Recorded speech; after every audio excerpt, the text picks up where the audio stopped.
To introduce our speaker today, I will call upon Brian Gilbert.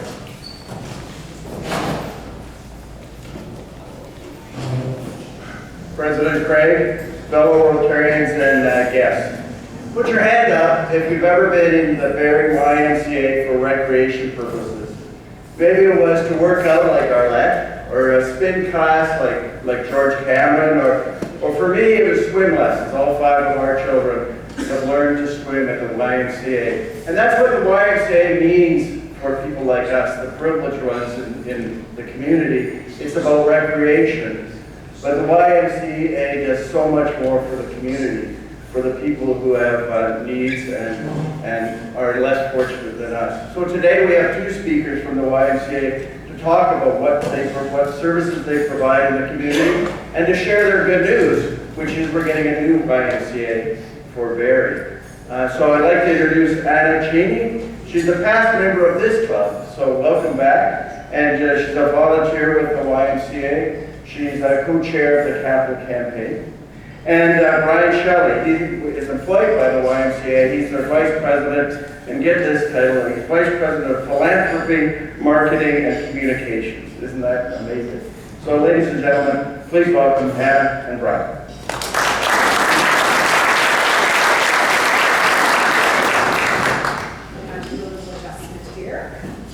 Thank you so much, Brian, for the introduction, and thank you all so much for your time today. We're just delighted to be here, and I do have a special memory. I do have a special memory of my time here at Rotary, which was back in 2000. I actually had my daughter while I was a Rotarian, and she still has her bear that was presented to me when she was 6 months old before I was promoted and transferred to Toronto. So Rotary is a fixture on my daughter's nightstand, and so I just have great memories of our time, and so nice to see so many faces.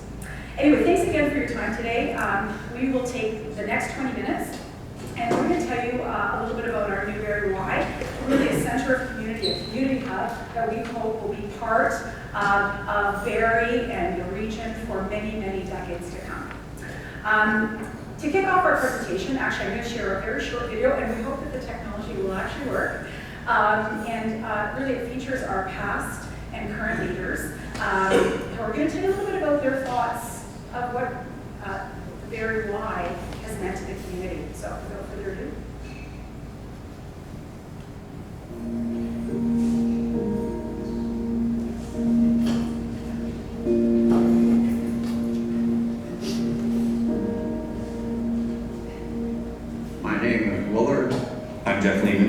I'm Janice. I was the last mayor of the town of Barrie and the first mayor of the city of Barrie. I was on council for 27 years, 12 of those as mayor. And I'm the mayor of the city of Barrie.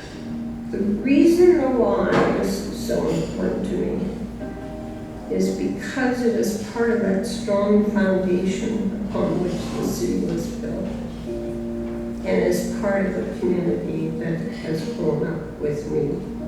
This Y is just a wonderful place where I can meet people of all ages.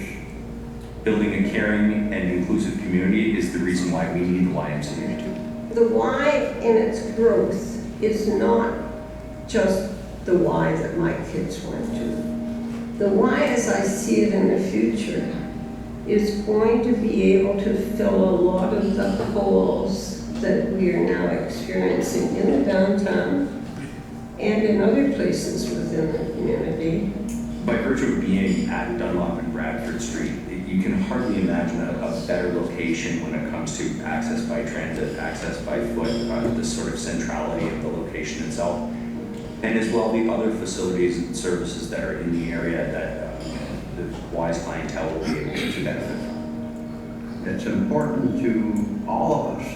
The Y is a great place that anyone can come to. The Y has grown over the years, and they've outgrown their present site. The idea that they're going to be in the downtown is just the absolutely best idea. I'm really sorry to have lost my Central Collegiate that I went to and my father went to and my kids went to. But to have a Y out on some of that central collegiate property makes me feel good again.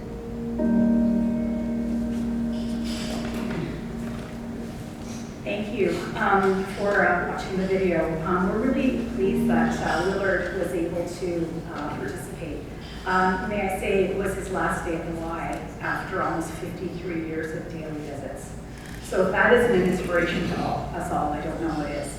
But so we're just thrilled that he was able to join us. So Janice Laking talked about the Y providing a strong foundation for people of all walks of life and all ages. And in fact, the Y's been doing this for over 100 years, and I'm not sure how many people know that. So I'm going to spend a moment or two talking about our history. In 1907, we were actually located at what is now the Farmhouse Restaurant, and it was actually called the Railway Y, and I'm not sure how many people are aware of that. And what did you do? We provided housing, recreation, and literacy programs for the railway workers. And what's interesting is we've been doing this for over 100 years. And like Rotary, which has a long international history and legacy, the Y also has an incredible legacy. And I think you're going to be surprised about what we are known for. We're actually the founder of basketball, volleyball, structured childcare, swimming lessons, and supporting education. And in fact, helping to establish some of Canada's largest and well-known universities. We've evolved over time, our programs have changed over time, but the one thing that remains is we are still the largest youth organization in the world. And something to be very proud of because we're represented in virtually every single country across the world. I've been on board for 9 years. I've been volunteering for 10, and I was chatting with Brian about that earlier. And I've gotten to know this organization extremely well over the years. And I'm absolutely amazed at the impact that the Y has had on people's lives, and particularly on our youth. And most people think of us as a gym and swim. In fact, when I ask people what we're involved in, that is really what people know. But what I'm here to do and to share with you today is just a little bit about what you might not know. And in fact, we find that we're educating more and more people about what it is that we do in our local community and what the impact is that we're having. So today, we currently provide services to over 80,000 people across our region, and people from all walks of life and all ages. Some things that you might not know about us, I know that you can read about us, but we are the largest provider of licensed childcare in the area. We actually are co-located in 50 schools. So we're the people that are thought about when childcare is a question in people's minds. We operate a youth services center out at High Street. And again, most people don't know that we do this. We don't have room to operate it out of our location at Grove Street. But out of our High Street location, some real magic happens. And our youth services staff is incredible staff. And they provide counseling services, they provide employment services to youth that is deemed to be at risk. We have outreach services that are provided to them. And we do things that most people don't know about. We help people graduate. We have one of the lowest high school graduation rates in our region relative to the rest of Ontario. So we help young kids make sure that they get their high school education. We help them get jobs. We help them start businesses. And all of this happens in our one location there at High Street. We provide immigrant services for new Canadians, including English as a second language and settlement services. And we try to make our health accessible to all. This is how you know us. You know us for our health and our aquatics and swimming lessons, but you don't know us necessarily about some of the programs that we actually offer that are unique. We offer special programming for seniors. We offer things like wheelchair basketball. And we partner with RVH, here, to deliver a cardiac rehabilitation program, and also a program for oncology patients. This has been an incredible, really a great partnership where people end up staying and become healthy for life.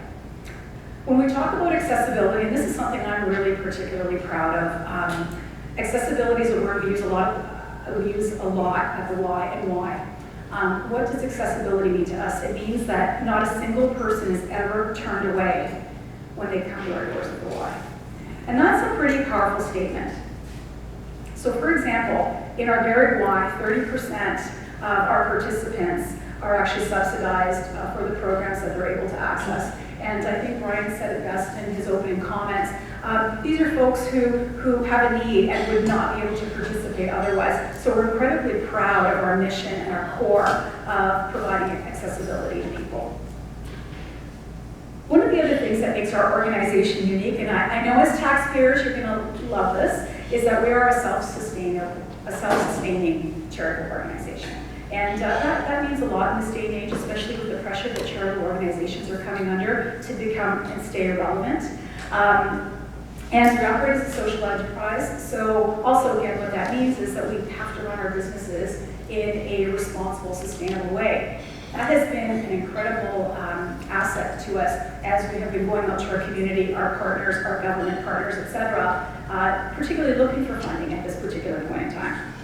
And finally, we employ over 1,200 people. That makes us one of the largest employers in Simcoe County, and we are one of the largest employers of youth, together with our partner in the back at McDonald's being another large youth employer, so we're incredibly proud of that. So if I could just have this all, thank you. So you might be asking, why do we need a new Y now? Well, I don't know how many people have walked into our Y grocery, or like you're laughing. Yeah, it's, you know, it's tired, it's done its work, but most importantly, it's just not meeting the needs of our community. And that's the biggest reason when we started on this journey about 9 years ago, and I was on the board at that time when we started down that journey of looking to build a new Y. What did we do? We said, okay, we know the community's changed, let's go out. We did our research, we did our strategic plan, we talked to stakeholders, we talked to actually many people in this room about what we thought the community needed. We talked to other organizations that we partnered with. And really, our community has completely changed. Our needs are different than they were 50 years ago when that building served its purpose. There are some pretty disturbing trends out there, and I'm sorry to be a little bit of a downer here, but and I know that you know these trends as well as I do.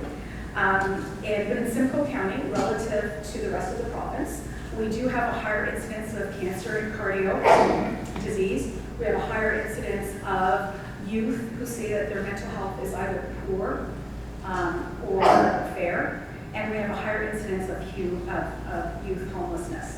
Now, again, I'm sorry to be a bit of a downer, but these are the reality of some of the stats. And I'm only giving you the highlights because certainly we could share more about where our region sits relative to the rest of the province. And this is creating some very, very different needs. The Y is one of the few organizations that focus on prevention. And I want to just talk a moment about that because it's such an important uniqueness. When we focus on prevention, we instill habits that lead people to make healthier choices. And I know we were chatting earlier, you know, we're parents, right? And as parents, we look at, you know, what choices are our kids making? What is impacting those choices? And as Brian said earlier, we have the ability to go out there and search out the options for our children. And it certainly is taking a village. Maybe it's always taken a village to raise our youth, but I think we're finding more and more it really is taking a village. And not all people have access to that village. And of course, we know that if our youth thrive, families thrive, then our communities thrive, and it becomes a cycle, and hopefully a positive cycle. We've been going out and telling our story for the last 2 years, educating people about what we do, and we are finding more and more feedback coming back that prevention is critical, and programs and organizations that are doing prevention work are coming under pressure. They're coming under pressure for resources, and some organizations are simply becoming irrelevant to the youth of today. So we have some true stories to share, but I'm going to end off with this particular slide. So actually, Brian is going to share some of the many stories about the fact that we do change people's lives. But we have better and better research all the time, and I'm happy to share just some of the research today. So the Y in Toronto is actually one of the world's largest YMCAs. And I'm very proud they do unbelievable work, and they're involved in all areas where there are community needs. But they just shared the most recent research with us because obviously we're trying to measure the impact of what we do. We know it's there, but measurement is so important. And if you'll notice on the slide, one of the things that the Y has found in their new research center, which they had just instituted and established at the Toronto Y, they basically went out and researched, and said, okay, if you have a connection with the Y or have had a connection to the Y, they measured 3 things to see where people stood, whether they had a connection or not a connection. And, oh, I'm sorry, I just have to read this slide, thank you. Overall, generally, they found that people who had a connection with Y, they had higher general health, they had higher levels of mental health, and a higher satisfaction with life overall. And the impact is quite significant over all ages. So just to end off, before I turn over to Brian, the feedback from our community has been incredible, and I think the message that we're getting loud and clear is that the Y is needed now more than ever in terms of what we do around prevention. And I'm going to turn it over to Brian, who's going to tell you a bit more about the actual project itself. Thank you.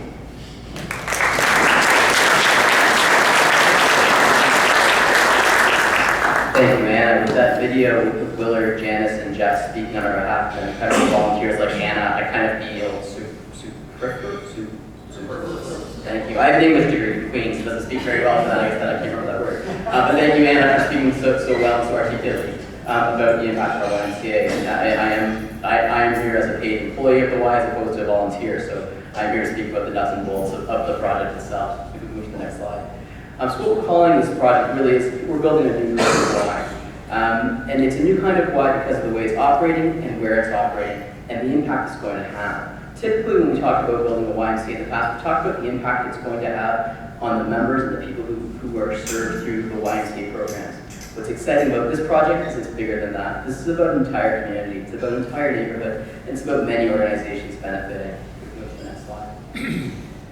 But if we start and we look at the YMCA programs, the YMCA at its nuts and bolts is the programs we offer. We will be delivering health, fitness, and aquatics for all ages and abilities in this new YMCA. And this is critical in this neighborhood because the Barrie's urban growth plan calls for 26,000 people living and working within the downtown core within the next 10 to 15 years.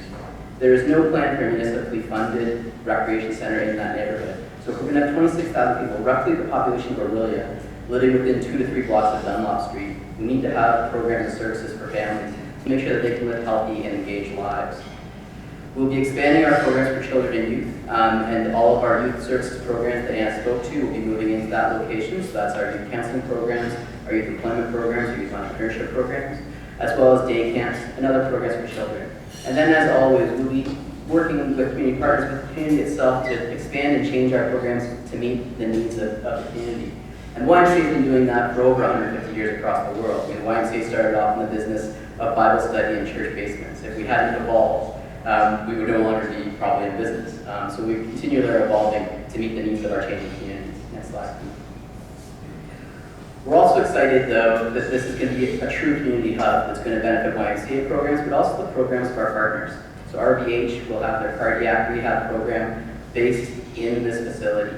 So with our honorable MPP here, I mean, this is truly putting an end to hallway medicine, in that instead of cardiac rehab happening in the basement hallways of RBH, it actually moves into a center of wellness, where people are getting fit around other people who are healthy. We are partnering with Youth Haven to open Simcoe County's first transitional housing unit for youth. And so what transitional housing is, because this is a term that not everyone's familiar with, these aren't youth that are in crisis, but these are youth that are coming out of households that were in crisis or are still in crisis. So it's a young person who has a job, who's trying to make that pro-social turn in life, but doesn't have the benefit of a family like what you provide your families with, stability. And so they will be paying rent, they will be engaged in life skills courses, and they'll be living in subsidized rental on the 3rd floor of the YMCA facility with a separate entrance to provide them dignity of their own private accommodation. But again, we're so excited for this partnership with Youth Haven because this will be the first truly the first Simcoe-wide transitional house unit. Right now, Youth Haven, I believe, has 4 transitional beds within their emergency shelter. If you think about that, it's very hard to transition out of emergency when you're living and breathing and sleeping with young people who are in crisis. So to have these 2 programs separate is so important. And then finally, we will also be housing the Simcoe Scotia cancer programs rehabilitation program in this facility as well, very similar to our cardiac rehab program.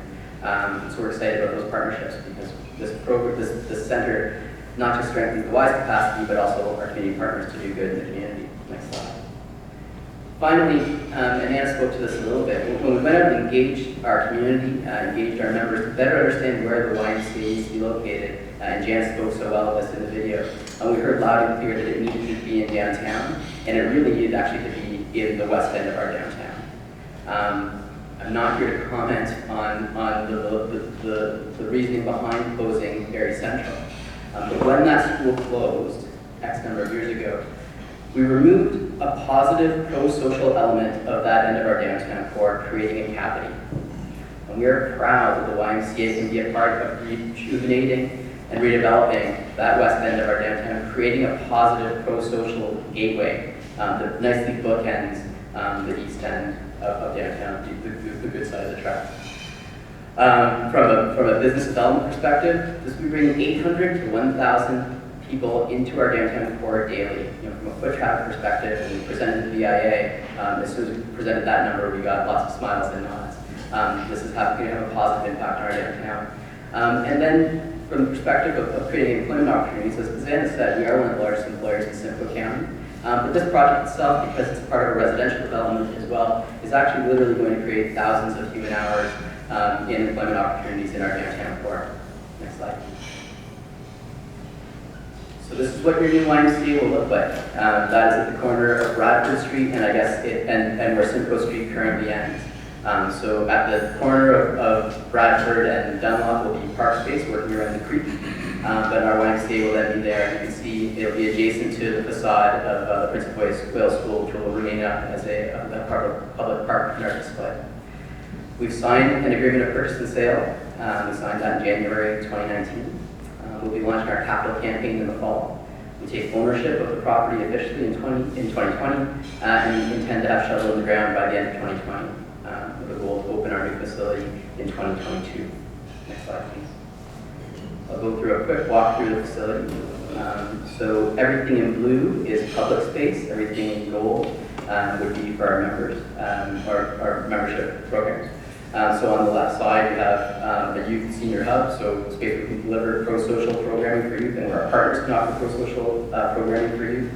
When that's not used, I feel like Joe Pesci in the movie, like that's a ditty. When that's not in use by youth, then we'll be able to offer also senior programming in the mornings to make use of that space all day long, and our partners will as well. Our youth services offices will be on that floor, and then we'll also have an open atrium, a cafe, and then as we move over to the membership side, that's where we'll have our full-size gymnasium, there'll be an indoor playground, child minding space, change rooms, 2 swimming pools. And again, it is so important. We spend a lot of time focusing on that youth outreach side and on that social outreach side, but again, if we think of Barrie growing, or downtown Barrie growing to 26,000 people, having a recreation center with these amenities is so critical for that to be a healthy neighborhood. Next slide, please. As we move to the second floor, you see a full 100-meter track above the gymnasium, very large conditioning space, fitness studios, and then also public meeting spaces for service clubs or for other organizations to make use of, permanent space for our health and wellness partners from RBH, as well as a little bit of admin space. And then as we move to the third floor with a separate staircase and elevator entrance, we would have our transitional housing unit in partnership with Youth Haven. Moving on to the next slide. So as Anna said or alluded to, we are launching our capital campaign in the fall. And this capital campaign will not be about bricks and mortar. It's going to be about the real faces of our community, the real stories of 100 different people who have benefited from the YMCA. So if you'll tolerate me, I think I'm close to time here, but in the top left corner, that's our friend Nathan. Nathan was born at 2.5 months premature. He spent a good chunk of his first year in NICU. And in our YMCA childcare programs, he is thriving today, and every day parents are just so thankful that he's having this incredible positive experience where he's coming home and developing. And when he entered our childcare programs, he was so far delayed, and he's now up to par with all of our peers and really thriving in our centers. If we go across the top, we have Mo. Many of you may know Mo. Mo is a business owner in the East End of Barrie. He owns several different pizza joints. When Mo came to Canada, he knew no one, and his first stop was YMCA Immigrant Services, and that's where Mo became connected to his community. And his quote there was that when he knew when he needed anything, Y was the place that he went. If we go to our bottom left, we have another new Canadian, Mildred. Mildred came to Canada from Cuba, again with no family. not even speaking English. She came in through our English as a second language programs, started volunteering at the front desk at the Barrie Y, eventually became a fitness instructor, and has had such an incredible, what a wonderful full cycle story. Mildred's been one of our most incredibly impactful fitness instructors across the Nova Scotia, both in Barrie and Innisfil over the years. And then finally in the bottom right, we have Katarina. Katarina was a young person in crisis, and through the YMCA's employment programs really turned a corner and is now gainfully employed, but more importantly has the confidence she needs to be successful in life. This is what this campaign is about. It's not about square footage, it's not about bricks and mortar, it's about these 4 faces, these 4 stories. And I thank you for giving us the opportunity to speak to it today, and it's got just a few more comments that we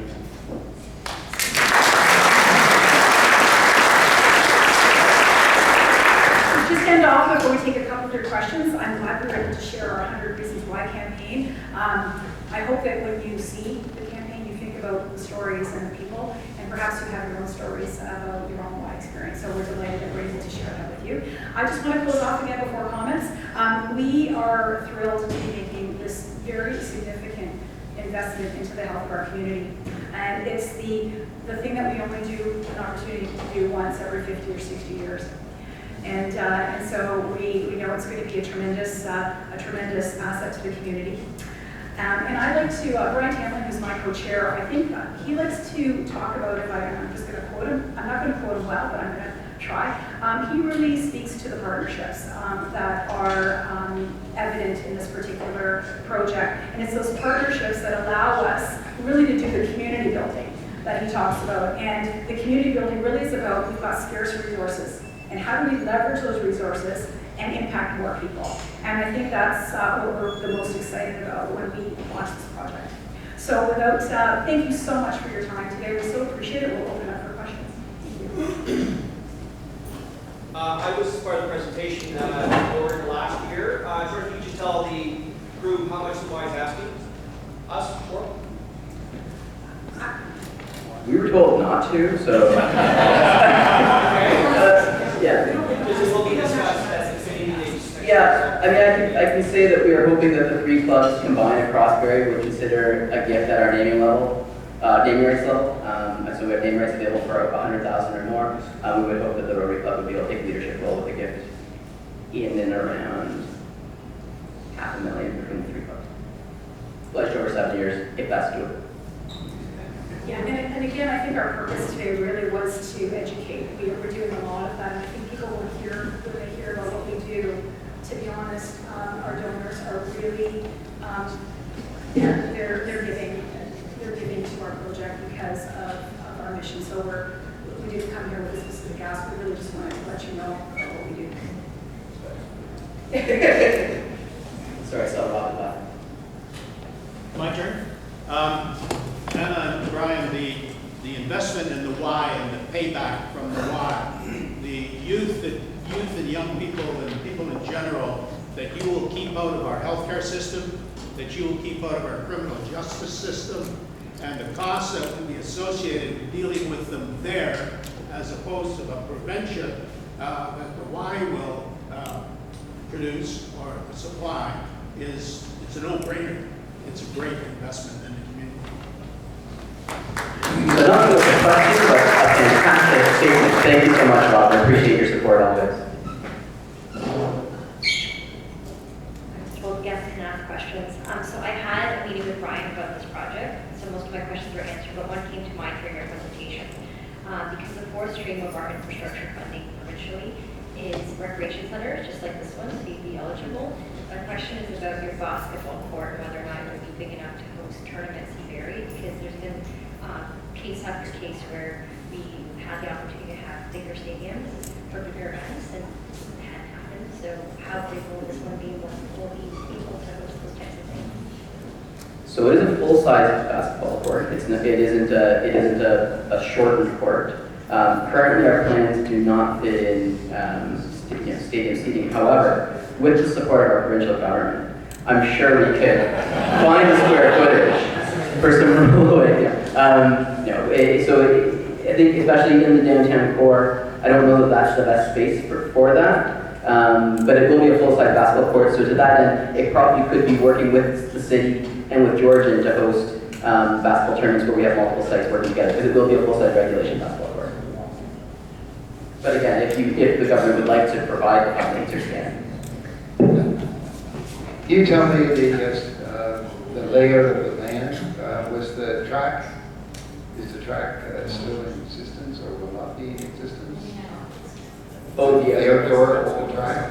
So that, thank you. So the question was the old Red Story field, right? So that was in a land swap between the city and the developer, FIT Development. So that actually will be developed for towers. So there'll be 3 residential towers on that property as well as a parking garage. The Y will have exclusive use of one of those floors of the parking garage for our members and our participants, which is great. And the other piece would be that those people living in those towers we're working on a partnership where we would be their amenities. They'll actually not be looking at building a pool and a health center. So to that end, we're excited about that partnership. But yeah, the field has been purchased or will be gone as part of that land swap with the developer. We have a 100-meter running track on the indoor of new YMCA, and for the right price, Bob, we could put a flag.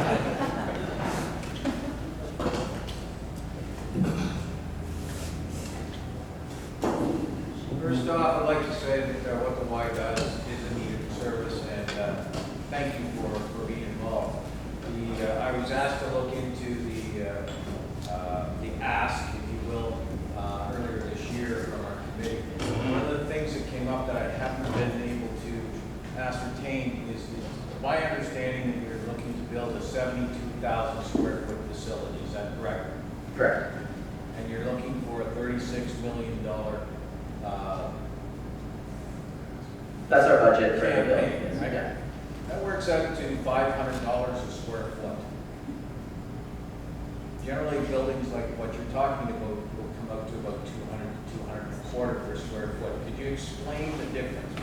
So there's 3 different elements to that. What's not included in that square footage is parking, right? And we are contributing towards that parking tower, which is going to be covered parking. So there's significant input into that as well. But the other piece is building YMCA, especially a YMCA where almost a quarter of the square footage on the main floor is a pool, has an incredible impact on the building costs.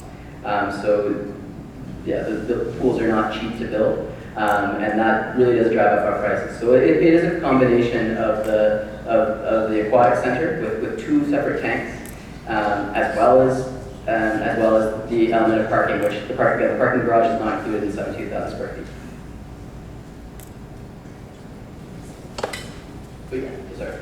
Sorry, so the cost of parking is included in the 36 million, not included in 72,000 square feet. No more questions? What's the status of the current Y sale of current property?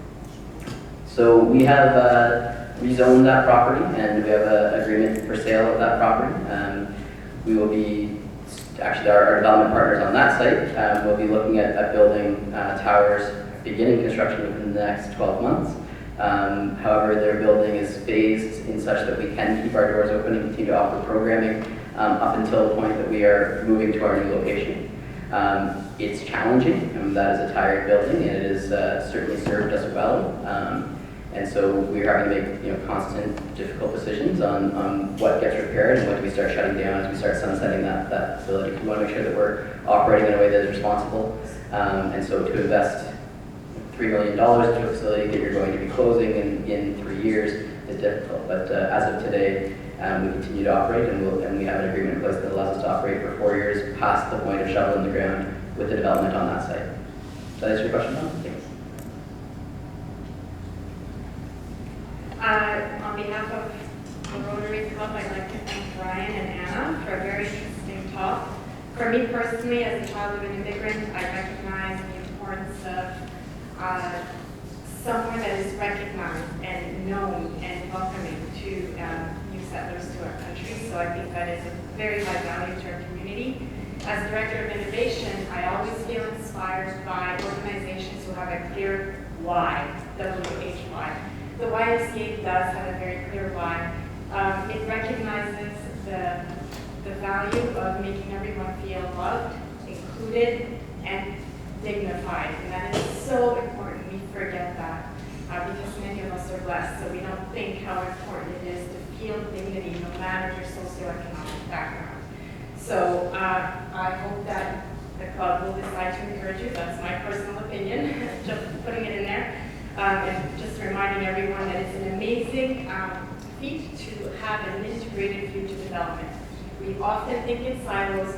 You are taking an integrated approach with a view for employment, inclusiveness, accessibility, dignity, and one thing you didn't mention, but I think is very much needed for the downtown core, but for our city in general, is pride. We are so hard on ourselves in Barrie. I don't come from Barrie, and I've seen it. And I used to think that of Barrie. Now I'm part of the community, and I think this will give us even more pride to the downtown core. So thank you.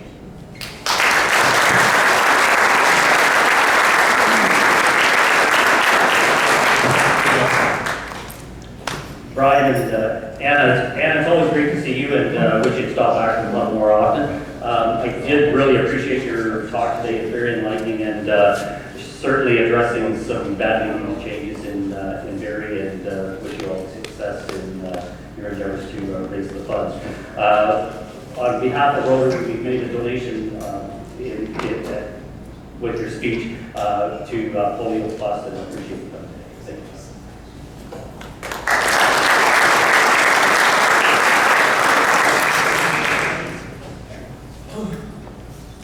So, we're ending the meeting off. It says it right there.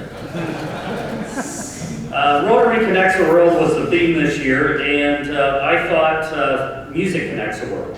So I would like to try to put a music flair on connections. This being my first meeting, I thought if I chose a song that was somebody's first. So the song that I came up with was Barrett Strong.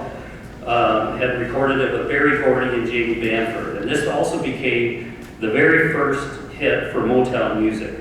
And the song, ironically, tongue-in-cheek, also ties in with the presentation today. And having no other Rotary business, I declare this meeting adjourned.